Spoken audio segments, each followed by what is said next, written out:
So what does babysitting and singing the blues have in common?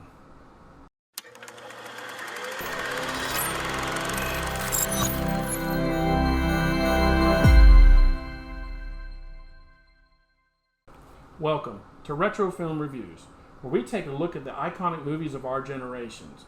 We're going to look at what made them such an icon, how they stood the test of time, and what their cultural impact is today. Ed, what year are we in today?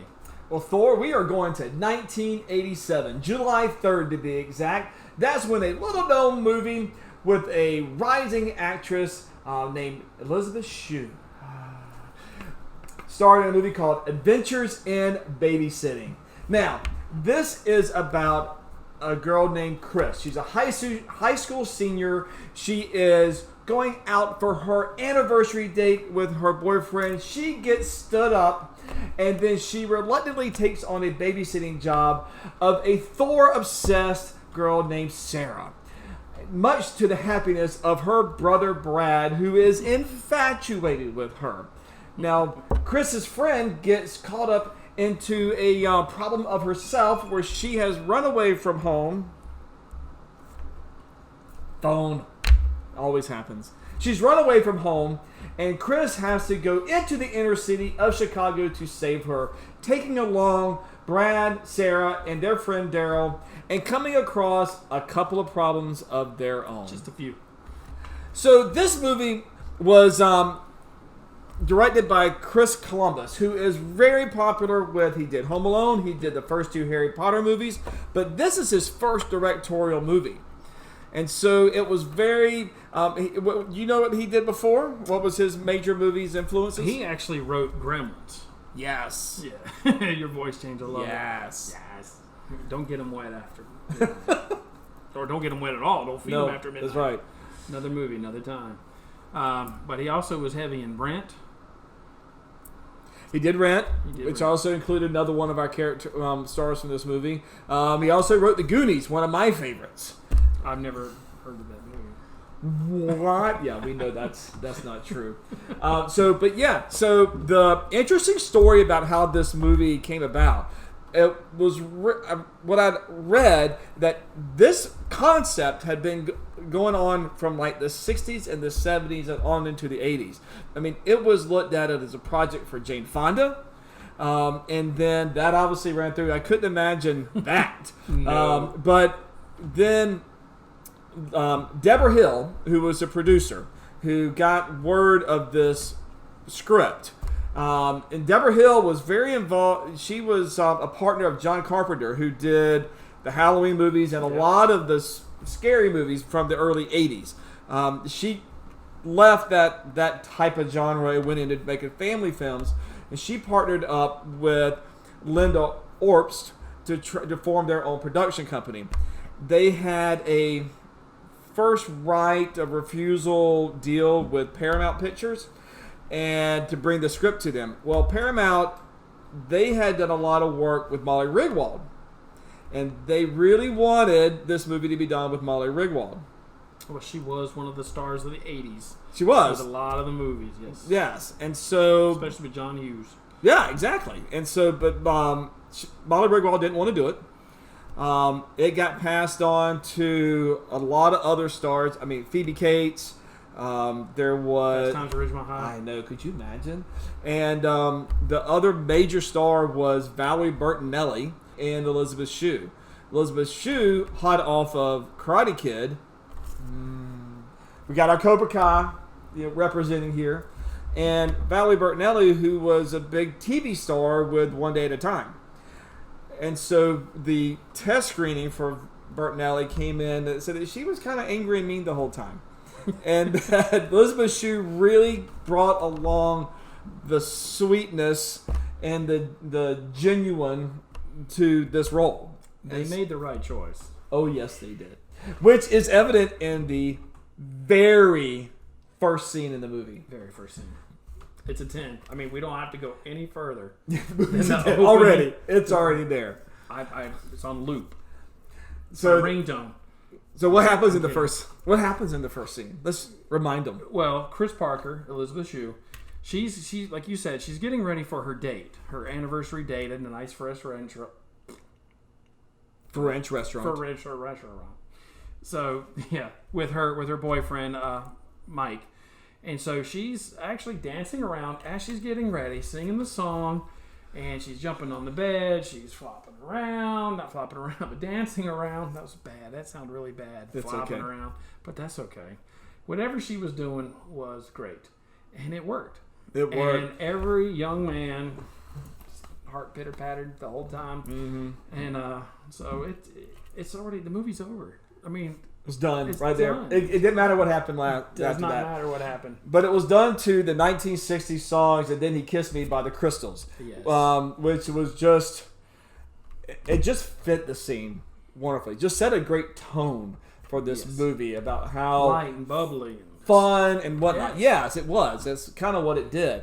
She meets her boyfriend. Her boyfriend comes and picks her up, and that's played by Bradley Whitford. Yes. Who, this was one of his first major roles that he had, even though it was a minor piece in there.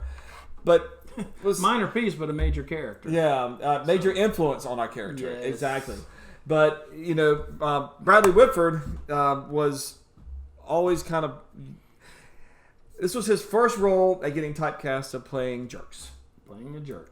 But, and another fun fact about him, his Camaro that he drives in the movie that has a license plate so cool is actually his own Camaro that the director let him So that is his real license plate, or was at the time. Yeah. So, pretty Is he the awesome. one who drives the red Camaro with the license plate? So cool.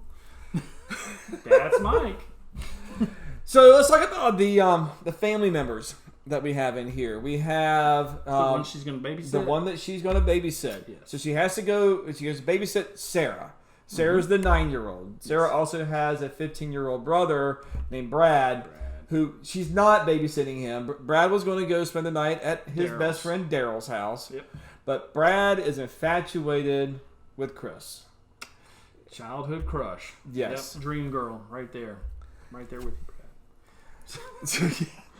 So now Sarah's I'm going to get in trouble by that. now Sarah's an interesting character because she has a fascination of her own. The Marvel comic book character, Thor. And we have our own Thor here. That's right. I know. Where's the hammer? I don't know. It's not coming yet. It's a long way to go. Mjolnir's coming around the world That's right now. right. Coming from another dimension. So Thor was, at that time, not a really popular character. No, I mean, of course, he's always been a Marvel character, but the recent movies have just made him explode. Right. So we all know Chris Hemsworth as Thor right now, and it's just grown. I mean, just like the Hulk and everything else, and Iron Man has made a comeback because of the movies recently now, which they're amazing. But Thor was a big character back then with Spider-Man and Batman and Superman and things like that. But yeah, she has an absolute fascination. Her room's covered with coloring books. She wears skates around the house. Right. Has the little Thor helmet with the wings on the back, which is kind of reminiscent in Thor Ragnarok, where he puts the helmet on and he's got the little wings almost as a shield. Yeah, it's just kind of like that. Little throwback to it. So do you know what the original screenplay treatment was? It wasn't originally Thor that was going to be. No, I don't. You stumped me. So David Simpkins, who was the writer, originally wanted that to be an obsession with Dan Rather. I'm serious. She was news obsessed. Could you imagine a 9-year-old obsessed with the Anchorman? That would make me think of Michael J. Fox and Family Ties. Right. All political and stuff like that. No. Yeah. So I'm glad they changed it. Where did you dig up that news nugget? Where did you... No pun intended, news nugget. Just I did not know that. on the internet. It is amazing how movies can start one way and how they evolve into something else. I mean, what was she going to do? Wear a business suit or something? I have no idea. Portable microphone But to report the news? Chris Columbus was a big comic book reader, and that's kind of where he kind of brought that influence of bringing in Thor. Now, I think they had looked at Spider-Man and all other type of comic book characters, but when they went to Marvel, to say, what can we use? Yeah. They're like, we got this blonde-haired god character that you can take, and there you go. Who knew that it would be like an iconic character in today's world? That's right. Not very much so in the late 80s, No. because Marvel was not very big No. during that time period. DC was more popular. But it's got one of the most iconic lines from the movie. Yes, it does. Take back what you said about Thor. Yeah. So, that's a good one. So, we also got Brad. Yes. And Brad is a lovelorn 15-year-old. Yes. Which is played by Keith Coogan, who was actually 17 when he filmed, which was actually, I think, about 6 years. Let's see. She was 20. But that was about 4 years younger than actual Elizabeth Shue. So the age difference was very similar to them in the movie. But I found out they did an interview for the 30th anniversary for this movie that he actually had a crush on her. Oh, really? During the filming. And so, which, kind of played into his character. And he was character immersion. He was getting full into character. Right. And had actually asked her out. And the one scene where he asked her out in the movie, and she gives that laugh. Said she did the same thing to him in real life. Oh, no. So he had it on film and in real life. And he still lost the girl in the movie. Yeah. Oh, that hurts. Yes, it does hurt. Why don't you give somebody like, I don't know, me a chance? Right. You're just a child. We got him, and then we also got the friend, Daryl. Daryl Cooper Smith. Daryl Cooper Smith, who was played by Anthony Rapp. Yep. One of his first roles coming out onto the screen. And really, what could have been just a throwaway role, I mean, that kid made that. He put everything into that. You think? I mean, yes. That was his line multiple times. Well, and that kind of brings up to one of my points that I really thought was great about this movie, and kind of really with all the characters, is that the comic timing in this is fantastic. Chris Columbus, the director, as part of research, gave his actors Martin Scorsese's After Hours movie to watch, which is, I'm not familiar with that, but it's kind of like an all-night journey like this is. And he gave them a lot of Marx Brothers films to watch so they can learn their comic timing. And I think that really shows, because there's a lot of just double takes or how things happen in threes that really get that punchline to it. Oh, yeah.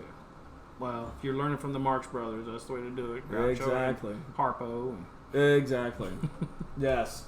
So we also have her Chris's friend, Brenda. Yep. Who basically gets into trouble. She's not. She's having a bad home life. She's dealing with her stepmother, and so she runs away, which is the catalyst really for this movie. Yeah, it is. I mean, that's really what sets things in motion. I mean, yes, Mike, her boyfriend, standing her up because his sister's sick, contagious, which we'll find out was a lie. But the real catalyst, like you said, Ed, is Brenda running away from home. Right. So she ends up. Where does she end up? She's at a train station in the inner city of Chicago, which, to get off subject, is she says that's an hour round trip. It's 30 minutes back, but it literally takes them all night to get there in the car. Well, yeah, they have till 1 a.m, basically. Yeah. Whenever Brad and Sarah's parents will be back home. It's a lot of stuff that happens in this time frame. Yes. Pre-cell phone, pre-everything. So. Right. So they get in the car. They decide that they're going to go get her. The kids con her into taking them with her. Definitely. Yeah. Yeah. Brad can watch you. Why would my mom pay you good money for Brad to watch me? Yeah. Who's going to tell her? Yeah, they both are. Yes. Yeah. And then Daryl comes along. He comes out of the bushes. He does, which is really weird that he's stalking them like that. What's weird about that is they walk by him to the car, and he's behind the bushes, and he stays there until they get in. Then he pops up. And so then as we're traveling down there, we get a flat tire, which then leads us eventually to a chop shop. Yeah. Yeah, handsome John Pruitt gives them a tow. There's some shooting and some altercations. They get into a car, and it's being carjacked. So they're locked in there with the carjacker who goes to the chop shop. Right. So, and then the next, so there's all these things that propel the story. That is just kind of these things just happen and they just kind of flow. But our next thing that propels our story is that there is a magazine, a Playboy magazine, that has the cover girl that looks just like Chris Parker. Yes. Well, there's which gets lost during the car ride. So Daryl grabs it. But on this magazine is what? Miss March, which looks exactly like Chris Parker. So, and actually a fun fact of that, she is actually the one who posed for that. I mean, just the cover, you see the face all dolled up. But that leads them on. But what's in the magazine that Oh, yeah, I apologize. See? What's in the magazine that gets them on? A lot of notes from the Chop Shop guys on an order to Cleveland. I believe it's to Cleveland. Right. Yeah, I think it's to Cleveland. No. Sent them away for 20 years. Exactly. So this then leads them into the eventual chase that takes you to the end of the movie. Yes. But and it kind of leads to all different type of places. That's the one thing about this is it never really lets up. It's always going from one place to another. Go. And you never really get to rest. Nope. But one of our favorite scenes is where they go into this blues bar. Silver Dollar Lounge. Right. And they have to... What do they have to do? Sing the blues. Because you know what? Nobody gets out of here without singing the blues. And just one of my favorite things with this is I love seeing the audience reaction. Oh, yeah. Because because let's be blunt, this is a very African-American blues bar. Oh, yeah. These are three very white suburban kids that come in. Did I say three? Oh, I thought I was 4. That come in and they are just, they don't belong. It's out of place. And so when they start singing, you just see the facial reactions of all of these guests. They're just changing. And they can relate to what the song is saying. Yes. And it's just, I think it's just cool the way that goes. Music binds us together. Right, Joins us right. together. And so then it ends up saving them for the people that are chasing them. Yep. But it's also just one of the most memorable parts of this. Because obviously, music is a very important part of this movie. Yes. There's a lot of blues music or just kind of jazz type themes that go throughout this. And I believe I read that Chris Columbus said that he was really trying to put all this music in there. None of this was in the original script. But because he took it, he wanted to get this in there, which I think is really made it more iconic. If you didn't have that in there, this would not be the same movie. Would not be the same movie, not at all.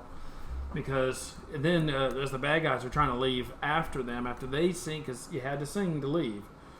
And as soon as they pass through, the guy uses a guitar and halts them and says, nobody gets out of here without singing the blues. Right. So you got gangsters wanting to sing the blues. Yeah. And so everything kind of then culminates at the place where the parents were going for their night out. And really, and the poster kind of tells you there's a lot of hanging off buildings, which you wouldn't have expected. I never expected this ending to kind of go the way it did. No. I mean, it really just keeps upping the ante every time. I still get nervous, and I've seen the movie plenty of times. The girl's hanging out the window of this high rise. Yes. And I still get that uneasy feeling like it's real, like she's really dangling from the window ledge, and I'm like, I know it's fake, right? Yeah. Right? But the funny thing is that method actor. We're watching it the other night. The kid's hanging out the window in front of the party, and nobody sees her. Nobody sees her. Nobody sees her except our. I kind of expected like classic movie making or whatever, where she's in front of the party, and she's sprawled out on this glass so she doesn't fall. The rope comes down. She starts climbing up, and her parents are there with their back to her, I kind of expected as soon as she got out of frame that they would turn around and look at the city or something like that. Yeah. But that didn't happen. One of those classic things where right as someone's out of frame, kids know everything, parents know nothing. Yep. Did you have any other favorite parts of it? One thing I kind of think is almost out of place, but it's a key character, is when they go to a college party. They're trying to... This little Sarah's got to go to the bathroom. Right. They go to a college party, and of course, this playboy who looks like Chris Parker, the guys are in there, and they're like, "That's her. That's Miss March." And of course, it's not. But the gentleman she does meet ends up taking her and the kids to go get her car that got shot up from Dawson's garage. But I think that was a little lengthy in there. There was some stuff that probably could have been taken out of there, especially with Daryl. And that girl. Oh, yeah. But, things that stood out, I really liked Dawson's Garage, who was that played by? Vincent D'Onofrio. Yeah. I'm sure I butchered it, but that's going to be the best I can do. I made him do it because I couldn't say it. But, he plays what Sarah thinks is the real Thor. And he looks just like him. And he looks just like him, which that actor, little trivia, he played Private Lawrence in Full Metal Jacket, which came out the year before, and he gained 70 pounds to do that role, and then within that year he lost the 70 pounds that he put on to do this role, which I think is still the highest amount of weight that any actor or actress has put on for a role. Oh, wow. Yeah, I'm trying to lose 70 pounds. I don't need to add any more to it. I'm curious of whether or not Christian Bale got him beat whenever he gained all that weight to play Dick Cheney, or if you compare, because he was in The Mechanic where he lost all the weight, and then the next one was Batman Begins. Yeah, well, Matt Damon did something like that, and The Informant. Yeah, well, he was like shooting up. He was a drug. No, this was another one where he played like a drug abuser, and he was like really, really thin, almost skeleton kind of. What celebrities do for their craft. Yeah, it actually kind of hurt him, like your internal organs. And yeah. But so, do you have a favorite scene that comes to mind? So, honestly, my iconic scene, I have to say, is still the beginning.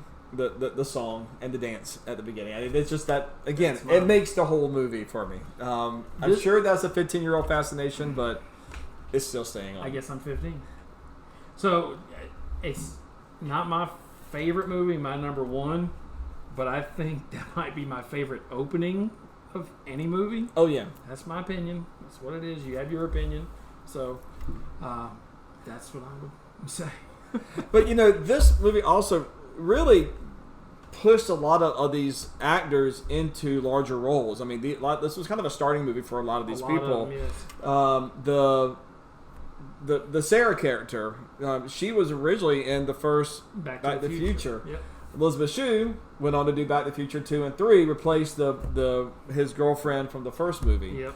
The Keith Coogan, who played Brad, went on to be with another babysitter. Yeah, Christina Applegate. Don't Tell Mom the Babysitter's Dead. Yep. Anthony Rapp, who played Daryl, went on to Broadway and started the original Rent and then started the movie of it. The guy who played, obviously Bradley Whitford. Yeah. Huge actor on, you know the show? No. West Wing. West Wing. Yeah. I didn't watch that one. Okay. Many years on that, and actually in one of the Godzilla movies. But he does a lot. Yeah. And then Brenda, she also was the teacher in Kindergarten Cop. Right. I loved her in that, and then she plays a total mousy character in this, and not mousy character in that one. I see a running theme between the two of us here, which I don't know. And then the boyfriend that she meets at the frat party, it's George Newbern. Right. Yeah. And he was the husband or the groom in the Father of the Bride movies. Yes. Which those are great movies. A lot of times sequels, when you have the original and then you have a sequel, the sequel doesn't usually live up to what the original was. That one did. But I think Father of the Bride 2 lives lived up to it.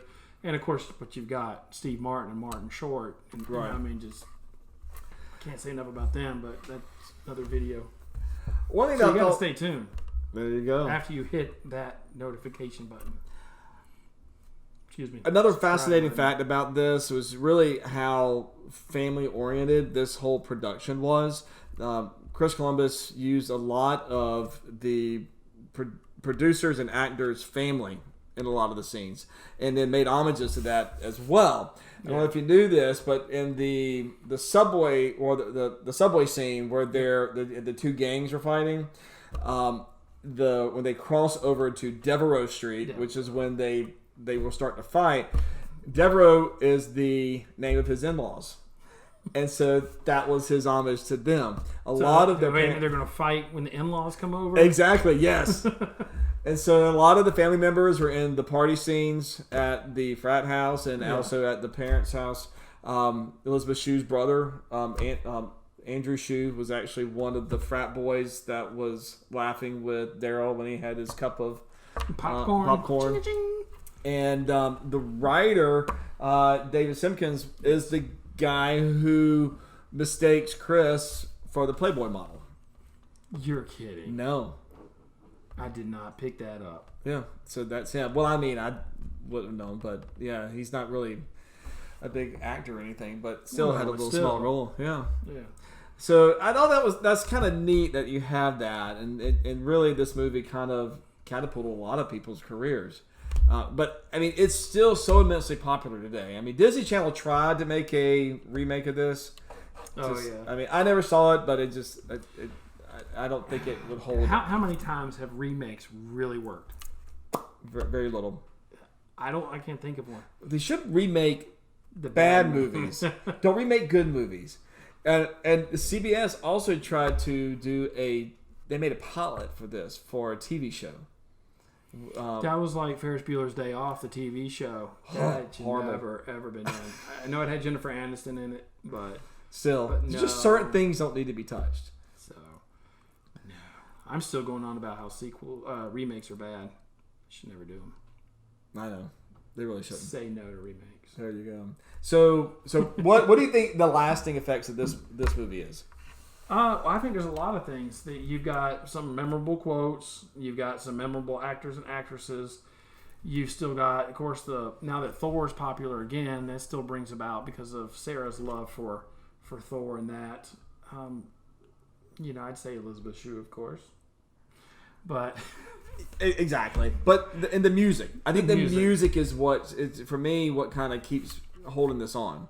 And just the music with the comic timing of this is just, yes, there's cheesy moments, and it's an 80s film. They're all going to be cheesy, but it's just the way that it's done. I think it really, like I said, it keeps up in the ante, and it just keeps you compelled and interested throughout it. There's really not, to me, a boring part. No, definitely not. And you meet some interesting characters in there that we have not talked about. So if you have not seen this movie, you need to go and check it out. Yeah. But what we'd ask you right now is to go ahead and subscribe to it, like, share, and hit the bell notification. I know it's a lot, but I know you can do it. I have faith in you. And what did you think of this movie? What are your comments? Leave some comments down below. Did you like it? Have you seen it? Are you interested to see it now? Let us know what you thought. You can even read the book. Anyways, look forward to seeing you next time. Thanks for being here for our next retro film review.